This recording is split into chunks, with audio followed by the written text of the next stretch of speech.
हमारे इस YouTube channel के सेगमेंट फास्ट न्यूज में आप तमाम का इस्तकबाल है। इस वीडियो में आप देख सकते हैं कम मिनटों में बहुत ज्यादा खबरें। तो आइए शुरू करते हैं वीडियो को और देखते हैं आज की ताजा तरीन खबरें।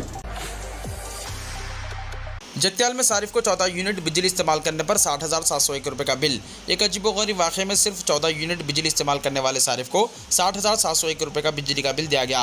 बिल देकर हैरान परेशान सारिफ ने महकमे बिजली के हुक्काम से शिकायत दर्ज कराई। जब भी गुड्डा बाईपास के इलाके में एक तशख़ीसी मरकज़ चलाने वाले अड़गिता राजेशाम को आमतौर पर हर महीने तकरीबन 200 रुपये का बिजली का बिल आता है, लेकिन जब इसे अप्रैल का 60,701 रुपये का बिल आया तो वो हैरान रह गया। राजेशाम ने बताया कि इसने ट्रांसको असिस्टेंट इंजीनियर से शिकायत दर्ज कराई है।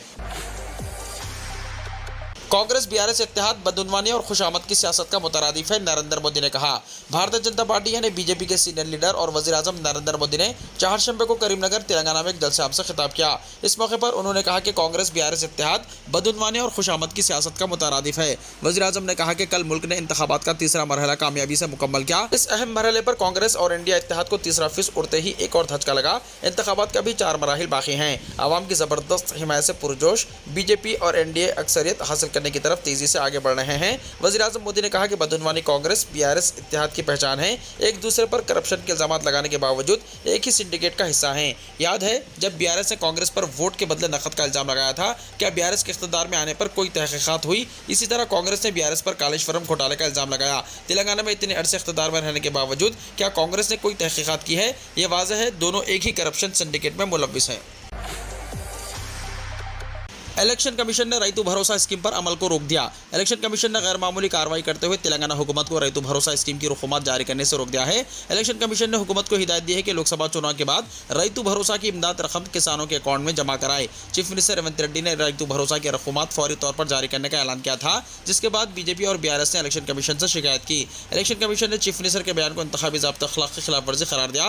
हुकूमत ने ऐलान किया था कि 5 एकड़ से कम अराजी रखने वाले किसानों को रैतु भरोसा स्कीम की रकम जारी की जाएगी। हुकूमत ने रकूमात की इजराई का आगाज कर दिया था और बताया जाता है कि इलेक्शन कमीशन के अहकामात तक 2000 करोड़ किसानों के अकाउंट्स में जारी कर दिए गए। हुकूमत ने अंदरून 3 दिन रकूमात की इजराई मुकम्मल करने की हिदायत दी थी। इलेक्शन कमीशन के अहकामात से हुकूमत को धक्का लगा है। इसी दौरान रियासती वज़रा कोमटिरेड्डी वेंकट रेड्डी और पूनम प्रभाकर ने इलेक्शन कमीशन के फैसले के लिए बीआरएस और बीजेपी को जिम्मेदार करार दिया। उन्होंने कहा कि किसानों से हमदर्दी का दावा करने वाले दोनों पार्टियां किसानों के खिलाफ काम कर रही हैं। रैतु भरोसा स्कीम पर अमलावरी रोकने वाली जमातों को किसान सबक सिखाएंगे। केसीआर की बस यात्रा में तोसी। 11 मई को असेंबली हल्के गजवेल का दौरा। बीआरएस सरबराह केसीआर की बस यात्रा को मजीद एक दिन की तोसी दी गई है। पार्टी कैडर में नया जोश और खरोश पैदा करने और पार्टी उम्मीदवारों को कामयाब बनाने के लिए केसीआर ने 24 अप्रैल को बस यात्रा का आगाज किया। शेड्यूल के मुताबिक 10 मई को सिद्दीपेट में जलसे के बाद बस यात्रा का अख्ताम होने वाला था। सिद्दीपेट में जलसे आम को कामयाब बनाने के लिए तैयारियां जारी हैं। इस दौरान बस यात्रा में मजीद एक दिन की तोसी देने का फैसला किया गया है। 11 मई को केसीआर सुबह 10 बजे असेंबली हल्के गजवेल में रोड शो करेंगे, जिसके बाद रोड शो का प्रोग्राम इख्तिताम को पहुंचेगा। बीआरएस जराये के मुताबिक केसीआर की बस यात्रा को आवाम का मुस्बित रद्द-ए-अमल हासिल हो रहा है। केसीआर की झलक और मुलाकात के लिए आवाम की भीड़ उमड़ रही है। बस यात्रा से बीआरएस कैडर में जोश और खरोश देखा जा रहा है। इलेक्शन कमीशन ने केसीआर की बस यात्रा और इंतखाबी मुहिम पर 48 घंटों की पाबंदी आयद कर दी थी। रियासत में 13 मई को पोलिंग है और 11 मई को शाम 5 बजे इंतखाबी मुहिम इख्तिताम को पहुंच रही है। केसीआर ने आखिरी दिन अपने असेंबली हल्के गजवेल में रोड शो मुनक्किद करने का फैसला किया है। हैदराबाद में खवातीन पोलिंग अमला। बुरखापोश खवातीन वोटर्स की तस्दीक के लिए होगा तैनात। आइंदा लोकसभा इंतखाबात में खवातीन पोलिंग अमला हर पोलिंग स्टेशन पर तैनात किया जाएगा ताकि नकाबपोश खवातीन वोटर्स की शनाख्त की तस्दीक की जा सके। यह इक़दाम इलेक्शन कमीशन ऑफ इंडिया की तरफ से इंतखाबात के लिए जारी करदा मियारी ऑपरेटिंग तरीक़ेकार का हिस्सा है।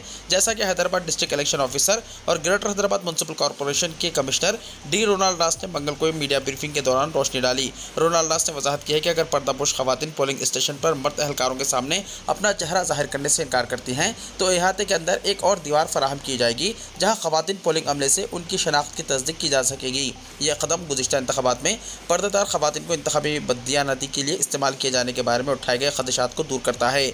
ज़िले में इंतखाबी मशीनरी आइंदा लोकसभा इंतखाबात और सिकंदराबाद कंटोनमेंट असेंबली हल्के के ज़िमनी इंतखाब के लिए पूरी तरह तैयार है। हैदराबाद पार्लिमानी हल्के में 30 उम्मीदवार मैदान में हैं, जबकि सिकंदराबाद के लिए 45 और सिकंदराबाद कंटोनमेंट हल्के के लिए 15 उम्मीदवार हैं। 13 मई को 3986 पोलिंग स्टेशनों पर कुल 45,91,201 वोटर्स के वोट डालने की तवक्को है। हैदराबाद के मुज़ाफ़ाती इलाके बाजूपल्ली में बारिश से 7 अफराद हलाक, अपार्टमेंट की दीवार गिरने से हादसा। हैदराबाद शहर में मंगल की शाम मौसलाधार बारिश ने 7 अफराद की जान ले ली। ज़ेर तामीर इमारत के स्टैंडिंग दीवार गिरने से 7 अफराद हलाक हो गए। मरने वालों में 2 खवातीन और 1 बच्चा भी शामिल है। हुक्काम ने बताया कि तमाम मरने वाले छत्तीसगढ़ और उड़ीसा रियासतों के मजदूर थे। पुलिस ने मुकदमा दर्ज कर लिया है और वाक़े की तहकीकात कर रही है। ये वाक़या मंगल की रात मिर्चल जिले के बाजूपल्ली में रेणुका एल्लम्मा कॉलोनी में पेश आया। मंगल की रात होने वाली मौसलाधार बारिश की वजह से इमारत के इर्द गिर्द बनाई गई दीवार मजदूरों के शेड पर गिर गई। ये वाक़या शदीद बारिश में पेश आया और मजदूर चीखते हुए शेडों से बाहर भाग गए। 7 अफराद मलबे तले दबकर हलाक हो गए। बच जाने वालों में से कुछ जख्मी हुए हैं, जिन्हें इलाज के लिए ममता अस्पताल मुंतकिल किया गया। मुकामी लोगों से इत्तला मिलने के बाद पुलिस और जेएचएमसी का अमला मौके पर पहुंच गया। मुनद्दम होने वाली दीवार का मलबा मंगल की रात से चारशंबे की सुबह तक हटाया गया। मलबे से कुल 7 नाशें निकाली गई। बातजा नाशों को पोस्टमार्टम के लिए गांधी अस्पताल मुंतकिल किया गया। पुलिस ने बताया कि तमाम मरने वालों की शनाख्त छत्तीसगढ़ और उड़ीसा रियासतों से है। मरने वालों में तिरुपति माझी 20 साल, शंकर 22 साल, राजू 25 साल, राजू की बीवी खुशी 25 साल, राम यादव 34 साल, गीता 32 साल और हिमांशु 4 साल है। ये मजदूर तामीराती जगह पर टीन शेड में रह रहे थे। तेलंगाना और मुल्क भर में फिरका परस्तों को शिकस्त दी जाए, हैदराबाद से मजलिस और दूसरे हलकों से कांग्रेस को कामयाब करें। यूनाइटेड मुस्लिम फोरम का इजलास। यूनाइटेड मुस्लिम फोरम का एक अहम इजलास फोरम के सदर मौलाना मुफ्ती सैयद सादक मोहिउद्दीन फ़हीम की सदारत में खानका हज़रत शाह खामोश रहमतुल्लाह अलैह नामपल्ली में मुनक़्क़िद हुआ। इजलास में मुल्क में जारी इंतखाबात के सिलसिले में तफसीली तबादला ख्याल किया गया। फिरका परस्तों को रोकने के लिए हिकमत अमली इख्तियार करने पर मुशावरत की गई। इजलास में तफसीली मुशावरत के बाद मुत्तफ़िक़ा तौर पर तय पाया कि हैदराबाद पार्लिमानी हल्के से बैरिस्टर असदुद्दीन ओवैसी सदर कुल हिंद मजलिस इत्तेहादुल मुस्लिमीन को कामयाब किया जाए। रियासत तेलंगाना के दूसरे हलकों में फिरका परस्तों को रोकने के लिए कांग्रेस को कामयाब किया जाए। इजलास में कहा गया है कि बीजेपी की कामयाबी को रोकने के लिए ज़रूरी है कि रियासत और मुल्क में इन्हें रोकने की सलाहियत रखने वालों को वोट दिया जाए। मुस्तकबिल में फिस्ताई ताकतों के नापाक अज़ाइम को रोकना ज़रूरी है। तेलंगाना में जो हलकों पर बीजेपी के इम्कानात हैं, वहाँ खास तौर पर इन्हें रोकने की हिकमत अमली इख्तियार की जाए। फोरम के इजलास में रायदही के फ़ीसद में इजाफे के लिए शऊर बेदारी पर जोर दिया गया। अवाम से अपील की गई है कि वो 13 मई को रायदही के दिन छुट्टियाँ ना मनाएं। कहीं 3 दिन की तफरीह 5 साल के लिए वबाल जान ना हो जाए। वोट एक अमानत भी है और शरई हुक्म भी है। हर शहरी इस हक़ से इस्तिफ़ादा करे। मसाजिद के आइमा और खुतबा से ख्वाहिश की गई है कि वो जुमे से पहले वोट की अहमियत को उजागर करें। मुल्क के मौजूदा पुराशुभ हालात के बावजूद भी अगर हम नहीं जागेंगे तो फिर आखिर कब जागेंगे। इसलिए हर शहरी वोट डालने का एहतमाम करें और वोटर स्लिप को भी महफूज रखें। कर्नाटक तेलंगाना के लिए 2 टीएमसी पानी छोड़ने पर रजामंद। तेलंगाना हुकूमत की दरख्वास्त पर मुस्बित रद्दअमल जाहिर करते हुए कर्नाटक ने नारायणपुर डैम से तेलंगाना के जवाहरलाल प्रोजेक्ट के लिए 2 टीएमसी पानी छोड़ने पर रजामंदी का इजहार किया है। पानी की इस हंगामी इजराई का आज से आगाज़ हो रहा है। ये पानी जुमेरात को जवाहरलाल पहुँचेगा।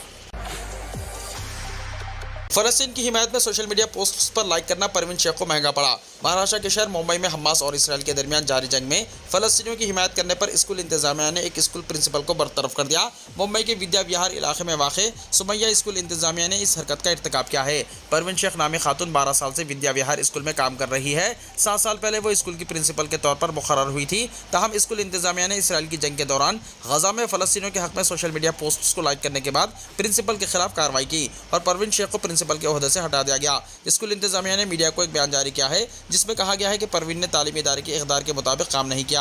स्कूल की इंतजामिया ने कहा कि हम आज़ादी इजहार की भरपूर हिमायत करेंगे, लेकिन इसे जिम्मेदारी से इस्तेमाल करने का मशवरा दिया जाता है। स्कूल इंतजामिया ने सोशल मीडिया एक्स पर मीडिया को एक नोट जारी किया है। दूसरी जानिब परवीन ने दावा किया है कि उनकी बरतरफी गैर कानूनी और इंतहाई गैर मुनसिफाना है। उन्होंने कहा कि उन्होंने 12 साल तालीमी इदारे की तरक्की के लिए लगन और खुलूस से काम किया है। ये फैसला सियासी तौर पर मुहर्रिक मालूम होता है। उन्होंने कहा कि इसे मुल्क के आइन और कानूनी निज़ाम पर पूरा भरोसा है और इंतजामिया की कार्रवाई के खिलाफ कानूनी कार्रवाई पर गौर कर रही हैं। एयर इंडिया एक्सप्रेस की 80 से ज़्यादा परवाज़ें मनसूख, मुसाफिरों को पूरा रिफंड मिलेगा। टाटा ग्रुप की ज़ेर क़यादत एयर इंडिया एक्सप्रेस ने अपनी 80 से ज़्यादा परवाज़ें मनसूख कर दी हैं, क्योंकि अमले के सीनियर अरकान बड़े पैमाने पर छुट्टी पर चले गए थे। एयरलाइन को मंगल की देर रात से चारशंबे की सुबह तक बैनुल-अक़वामी और घरेलू परवाज़ें मनसूख करना पड़ी। कंपनी ने मुसाफिरों को मुकम्मल रकम वापस करने का ऐलान किया है। एयर इंडिया एक्सप्रेस के एक तर्जुमान ने चारशंबे को कहा कि कुछ परवाज़ें ताख़ीर का शिकार हुई हैं, जबकि कुछ को मनसूख कर दिया गया है, क्योंकि अमले के अरकान की बड़ी तादाद बीमारी की वजह से छुट्टी पर जा रही है। एयरलाइन ने कहा कि कैबिन क्रू मेंबरान की कमी की वजह से इसे कोची, कैलिकट और बेंगलुरु के लिए परवाज़ें मनसूख करना पड़ी। एयरलाइन ने इस गैर मुतवक्को रुकावट पर अपने मेहमानों से माज़रत की है। कंपनी ने कहा कि परवाज़ों की मनसूखी से मुतासिर होने वाले मुसाफिरों को या तो एयरलाइन से मुकम्मल रकम की वापसी मिलेगी या वो बगैर किसी इजाफी चार्जेस के अपनी परवाज़ों को दोबारा शेड्यूल कर सकेंगे। महाराष्ट्र के औरंगाबाद उस्मानाबाद का नाम तब्दील करने के खिलाफ दाखिल अर्जी को बम्बई हाईकोर्ट ने किया खारिज। महाराष्ट्र के औरंगाबाद और उस्मानाबाद इलाकों का नाम तब्दील किए जाने के खिलाफ दाखिल अर्जियों को आज मुंबई हाईकोर्ट ने खारिज कर दिया। साथ ही अदालत ने अर्जी दहिंदगान के सामने ये सवाल रख दिया कि नाम में क्या रखा है। दरअसल महाराष्ट्र हुकूमत ने औरंगाबाद जिले का नाम बदलकर छत्रपति संभाजीनगर और उस्मानाबाद का नाम बदलकर धाराशिव करने का फैसला लिया है। इसी के खिलाफ कई अर्जियां मुंबई हाईकोर्ट में दाखिल की गई थी, जिन्हें आज अदालत ने खारिज कर दिया। मुंबई हाईकोर्ट के चीफ जस्टिस देवेंद्र कुमार और जस्टिस आरिफ डॉक्टर की बेंच ने दाखिल अर्जियों पर समाअत करने के बाद कहा कि इसमें कुछ भी खास नहीं है, इसलिए रियासती हुकूमत के जरिए नाम बदलने के लिए जारी करदा नोटिफिकेशन में मदाखलत करने की जरूरत नहीं। अदालत ने मजीद कहा कि औरंगाबाद और उस्मानाबाद का नाम बदलने के लिए रियासती हुकूमत के जरिए जारी नोटिफिकेशन किसी भी तरह से गैर कानूनी नहीं है। अदालत ने अपने फैसले में कहा कि महाराष्ट्र लैंड रेवेन्यू एक्ट के तहत रियासती हुकूमत किसी भी रेवेन्यू सेक्टर को खत्म करने और इलाके के नाम बदलने की इजाजत दे सकती है। साथ ही अदालत ने यह भी कहा कि रियासती हुकूमत ने औरंगाबाद और उस्मानाबाद के नाम बदलने का फैसला लेने से पहले जरूरी कानूनी शराइत पर अमल किया है। आधार कार्ड मुफ्त सर्विस की आखिरी तारीख 14 जून तक बढ़ा दी गई। Unique identification authority of India यानी UIDAI ने हाल ही में ट्विटर के जरिए ऐलान किया है कि वो आवाम को इस साल 14 जून तक अपने दस्तावेजात मुफ्त अपडेट करने की इजाज़त दे रहे हैं। UIDAI के ऑफिशियल एक्स हैंडल पर पोस्ट में लिखा है कि UIDAI लाखों आधार कार्ड होल्डरों की मदद के लिए 14 जून 2024 तक लोगों को दस्तावेजात मुफ्त ऑनलाइन अपलोड करने दे रहा है। आप इस मुफ्त सर्विस को सिर्फ माई आधार वेबसाइट पर इस्तेमाल कर सकते हैं। UIDAI चाहता है कि लोग अपने दस्तावेजात को अपने आधार कार्ड पर अप टू डेट रखें। अंबानी अडानी पर बयान देकर बुरे फंसे पीएम मोदी, राहुल गांधी ने दिया चैलेंज और जयराम रमेश ने पूछे 3 तलख सवालात। वज़ीर-ए-आज़म नरेंद्र मोदी एक इंतखाबी तशरीर के दौरान अंबानी अडानी से मुताल्लिक़ बयान देकर बुरी तरह फंसते हुए दिखाई दे रहे हैं। वो अंबानी अडानी को लेकर राहुल गांधी से जवाब मांग रहे थे, लेकिन वो खुद ही कठघरे में खड़े हो गए हैं। राहुल गांधी ने पीएम मोदी के बयान पर इन्हें मुखातिब करते हुए एक वीडियो पैगाम जारी किया। इसमें वो पूछ रहे हैं कि मोदी जी थोड़ा सा घबरा गए क्या? अब तक बंद कमरों में इनका यानी अंबानी अडानी का नाम लेते थे, पहली बार आवाम के दरमियान उनका नाम लिया है। राहुल गांधी ने वीडियो में पीएम मोदी के टेम्पो वाले बयान का भी तस्करा किया और कहा कि आपको ये भी मालूम है कि ये टेम्पो में पैसे देते हैं, क्या ये आपका ज़ाती तजुर्बा है? फिर राहुल गांधी ने पीएम मोदी को चैलेंज पेश करते हुए कहा कि जब आपको इतना कुछ मालूम है तो फिर उनके यहाँ ईडी और सीबीआई भेजकर जांच करवा लीजिए, पूरी जानकारी निकलवाइए, जल्द जल्द करवाइए, घबराइए मत मोदी जी। दरअसल पीएम मोदी ने तेलंगाना में एक जलसे-आम से खिताब करते हुए ऐसा बयान दे दिया जो मौजूद बहस बन चुका है और सोशल मीडिया पर तेजी के साथ वायरल भी हो रहा है। पीएम मोदी ने कांग्रेस पर अंबानी अडानी से पैसे लेने का इल्जाम लगाया और कहा कि इंतखाब का ऐलान होते ही अंबानी अडानी को गाली देना बंद कर दिया है। इलेक्शन में अंबानी अडानी का कितना माल उठाया है, काले धन की कितनी बोरियां मारी हैं, टेम्पो भरकर नोट पहुंचे हैं। पीएम मोदी ने यह भी सवाल उठाया कि क्या सौदा हुआ है जो राहुल ने अंबानी अडानी को गाली देना बंद कर दिया? दाल में जरूर कुछ काला है, इसका जवाब राहुल गांधी को देना होगा। अब राहुल गांधी ने इसका जवाब देते हुए इन्हें ही चैलेंज पेश कर दिया है। राहुल गांधी ही नहीं, कांग्रेस सदर खड़गे और प्रियंका गांधी ने भी पीएम मोदी पर उनके बयान के लिए सवालिया निशान लगा दिया। कांग्रेस जनरल सेक्रेटरी जयराम रमेश ने तो अंबानी अडानी वाले पीएम मोदी के बयान पर इनसे 3 तलख सवालात पूछ लिए। उन्होंने सोशल मीडिया प्लेटफॉर्म एक्स पर ये 3 सवाल डाले हैं। उन्होंने लिखा है कि आज नरेंद्र मोदी ने कहा उनके मित्र अडानी और अंबानी के पास टेम्पो भर भर कर काला धन है। ऐसे में 3 सवाल सामने आते हैं। 1, आपने काला धन निकालने के लिए नोटबंदी की थी तो आपके मित्रों के पास काला धन कहां से आया? नंबर 2, जब आपके मित्रों के पास बोरे भर भर कर काला धन है तो ईडी, आईटी, सीबीआई कोई कार्रवाई क्यों नहीं करती? 3, गुज़िश्ता 10 साल में निजी कार्य कर सरकारी मिल्कियतें अडानी अंबानी को ही फरोख्त की गई हैं तो काला धन कहां से आया? इन 3 सवालात के साथ अपने पोस्ट के आखिर में जयराम रमेश ने लिखा है कि हकीकत यह है कि आप सामने नजर आ रही शिकस्त से बौखला गए हैं, इसलिए तरह तरह की बातें कर रहे हैं। लोकसभा इंतखाब। उत्तर प्रदेश में तीसरे मरहले की वोटिंग के दौरान सब कुछ ठीक नहीं था, कई लोगों ने की शिकायत। लोकसभा इंतखाब के तीसरे मरहले की वोटिंग 7 मई को हिंदुस्तान की कई रियासतों में हुई। उत्तर प्रदेश में भी 10 लोकसभा सीटों के लिए वोट डाले गए, लेकिन कुछ मुकामात पर हंगामा और तशद्दुद के साथ साथ मुस्लिम वोटर्स के साथ ज्यादती की खबरें भी सामने आई हैं। उत्तर प्रदेश के जिन अजला में 7 मई को वोट डाले गए, इन सभी अजला की पुलिस इंतजामिया का कहना है कि वोटिंग पुरअमन माहौल में अंजाम पजीर हुआ, लेकिन इंडिया इत्तेहाद के कई उम्मीदवारों ने पुलिस पर इल्जाम किया है कि उन्होंने इंतखाबी ज़ाब्ता अखलाकी धज्जियां उड़ा दी है। संभल में मुस्लिम वोटरों को कई पोलिंग मराकज़ पर वोट नहीं डाले दिए जाने की खबरें भी मौसूल हो रही हैं। संभल पार्लिमानी हल्के में वोटिंग के दौरान पुलिस लाठीचार्ज की कुछ तस्वीरें भी सामने आई हैं जो जाहिर कर रही हैं कि वोटिंग के दौरान सब कुछ ठीक नहीं रहा। एक वीडियो में तो ये भी दिखाई दे रहा है कि एक खातून पुलिस अफसर अपने मातहत पुलिस एहलकारों को फटकार लगा रही है। वो एक बुरखापोश खातून के हवाले से कह रही है कि जब इसका आधार कार्ड और वोट पर्ची में सब कुछ दुरुस्त है तो फिर इन्हें वोट डालने से रोका क्यों जा रहा है। खातून पुलिस एहलकार ने अपने मातहत पुलिस वाले से ये भी कहा कि इन्हें सिर्फ हिफाजती इंतजाम इंतजाम के लिए लगाया गया है, बाकी काम इलेक्टोरल ऑफिसर का है। वोटिंग खत्म होने के बाद कई लोग पुलिस ज्यादती की शिकायत करते हुए देखे गए और कुछ लोगों के जिस्म पर दिखाई दे रहे जख्म भी पुलिस ज्यादती का सबूत पेश कर रहे थे। इसमूली थाना हल्के वाक़े एक गांव में रहने वाले शादाब का कहना है कि मैं एक मेडिकल स्टोर चलाता हूं, मुझे हैरानी हुई कि मेरी दुकान से मरहम और पट्टी खत्म हो गई। इसके खरीदार वो लोग थे जो वोट डालने गए थे और पुलिस की मार खाकर लौटे थे। कुछ ऐसा ही हाल औराई गांव में देखने को मिला, जहां के मुस्लिम वोटर्स का कहना है कि वो वोट देने के लिए कतार में लगे हुए थे। हमें पता ही नहीं चला कि पुलिस कब हमें जानवर समझने लगी और फिर लाठीचार्ज शुरू हो गई, गालियां सुनाई देने लगी। एक स्कूल से कुछ बुर्खापोश खवातीन और टोपियां लगाए हुए लोग भागते दिखाई दिए। इसकी वीडियो भी सोशल मीडिया पर सामने आई है। एक तस्वीर में तो किसी उम्रदराज शख्स को कुछ लोग जख्मी हालत में गोद में उठाए नजर आ रहे हैं। इस बुजुर्ग के बेटे मोहम्मद आलम का कहना है कि मैं PAC का जवान हूं, पुलिस को अपने बारे में बताता रहा लेकिन उन्होंने मेरी एक नहीं सुनी। हमें बचाने के लिए घर की खवातीन आई तो उनको भी नहीं बख्शा गया। एक दिगर शख्स मोहम्मद अनीस भी पुलिस लाठीचार्ज में जख्मी हुए, जो इस वक्त बिस्तर पर पड़े हुए हैं। वो तकलीफ वाली हालत में सवाल करते हैं कि आखिर हमारी खता क्या है जो हमारे साथ ऐसा सलूक किया गया। मोहम्मद अनीस और उनकी बीवी शबनम दोनों का ही कहना है कि ऐसा लग रहा था जैसे हमारे पास वोट डालने का कोई हक ही नहीं है। पुलिस कप्तान कुलदीप सिंह का इस बारे में कुछ अलग ही बयान है। वो कहते हैं कि कुछ लोग फर्जी वोट डालने की कोशिश में थे, इन्हें रोका गया। कुलदीप सिंह ने ऐसे 52 अफराद की फहरिस्त तैयार किए जाने की भी बात कही है। बीजेपी वोट खरीदने के लिए लोगों को 5,000, 10,000 और 15,000 रुपए तक दे रही है, ममता बनर्जी का संगीन इल्जाम। मगरबी बंगाल की वज़ीर आला और तृणमूल कांग्रेस चीफ ममता बनर्जी ने चहारशंबे के रोज बीजेपी पर संगीन इल्जाम आयद करते हुए कहा कि बीजेपी लोगों को पैसे देकर उनके वोट खरीद रही है।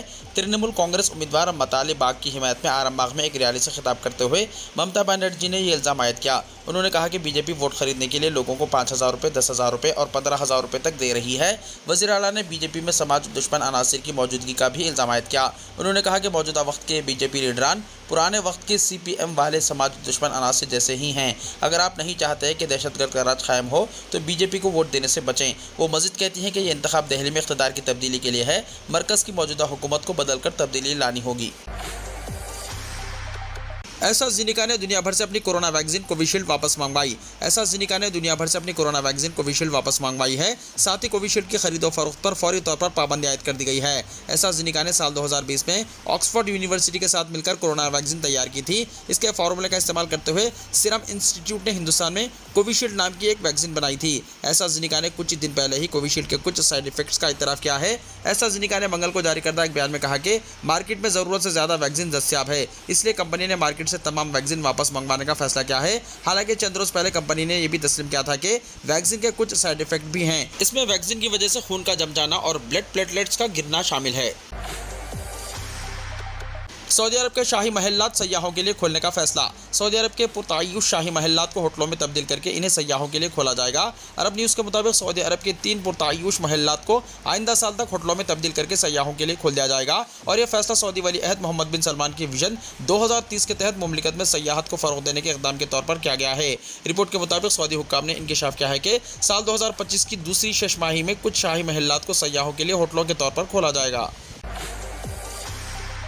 वीडियो को लाइक शेयर कीजिए और हमारे इस YouTube चैनल को सब्सक्राइब करते हुए इसके बेल आइकॉन को भी प्रेस कर लीजिए ताकि ऐसी ही ताज़ा तरीन खबरें आइंदा भी आपको मिलती रहें।